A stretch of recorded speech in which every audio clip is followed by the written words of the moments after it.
Hello friends, आज हम इस वीडियो में जानेंगे इतिहास की महत्वपूर्ण टर्म्स के बारे में। इतिहास पढ़ने के लिए इन टर्म्स का पता होना हमारे लिए बहुत ज़रूरी है। ठीक है, इसमें बहुत ज़्यादा बच्चे कंफ्यूज रहते हैं जिनका जो टर्म्स हैं बीसी और एडी। बीसी का मतलब होता है बिफोर क्राइस्ट और एडी का मतलब होता है एनो डोमिनी।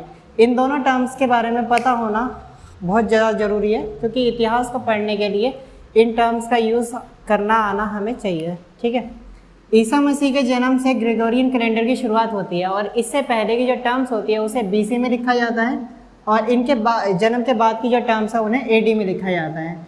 जैसा हमने संख्या रेखा में पढ़ा है, संख्या रेखा में 0 से पहले जो नंबर होते हैं उनको हम उल्टा लिखते हैं और 0 के बाद की जो टर्म्स होती हैं उनको हम सीधा लिखते हैं। इसी तरह से बीसी और एडी में भी होता है। बीसी की टर्म्स को उल्टा लिखा जाता है और एडी की टर्म्स को सीधा लिखा जाता है। एडी प्रेजेंट के टाइम को दर्शाता है और बीसी एंशियंट टाइम को दर्शाता है। ठीक है, बीसी बहुत सारी हमारे इतिहास के बहुत सारे तथ्य हैं, बहुत सारी घटनाएं हैं जो इसमें घटित हुई हैं। जैसे 563 ईसा पूर्व में महात्मा बुद्ध का जन्म हुआ था और महात्मा बुद्ध के जन्म को अभी से कितना समय हुआ अगर मैं आपसे पूछूं तो आप कैसे बताएंगे? इसमें अभी के टर्म्स को हमें ऐड करना पड़ेगा। जैसे अभी क्या चल रहा है 2023 में हमें पता लगाना है कि महात्मा बुद्ध को धरती पर आए हुए कितना समय हो चुका है, तो इसमें हमें 563 को ऐड करना पड़ेगा और इसी से हमें पता चलेगा कि महात्मा बुद्ध को धरती पर आए हुए कितना समय हो चुका है। इसी तरीके से सिकंदर ने भारत पर आक्रमण किया था 326 ईसा पूर्व में। और अगर हम इसी में विक्रम संवत की बात करें, जो भारतीय कैलेंडर है विक्रमादित्य द्वारा चलाया गया था, जो 57 ईसा पूर्व में चलाया गया था। इसी तरीके से इसके बाद कुछ और कैलेंडर्स की शुरुआत हुई, जिसमें सबसे महत्वपूर्ण कैलेंडर है हमारा राष्ट्रीय कैलेंडर जो है शक संवत।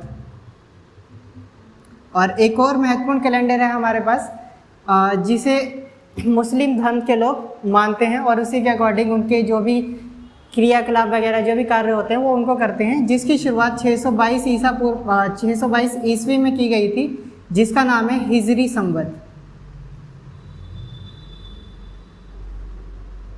आई होप कि आप इन टर्म्स को समझ गए होंगे, इनके बीच का डिफरेंस समझ गए होंगे। हाँ, पहले हम टाइमलाइन में बीसी और एडी की टर्म्स का यूज़ किया करते थे, लेकिन आधुनिक समय में इन टर्म्स को बदलकर सेक्युलर टर्म्स का यूज़ किया जाता है। जो बीसी है, बीसी की जगह पर हम यूज़ करते हैं बीसीई का, जिसका मतलब होता है बिफोर कॉमन एरा, और एडी की जगह पर हम यूज़ करते हैं सीई, जिसका मतलब होता है कॉमन एरा। ये टर्म्स आधुनिक काल में यूज़ की जाती हैं। धन्यवाद। इस वीडियो को लाइक करें, सब्सक्राइब करें और शेयर करें।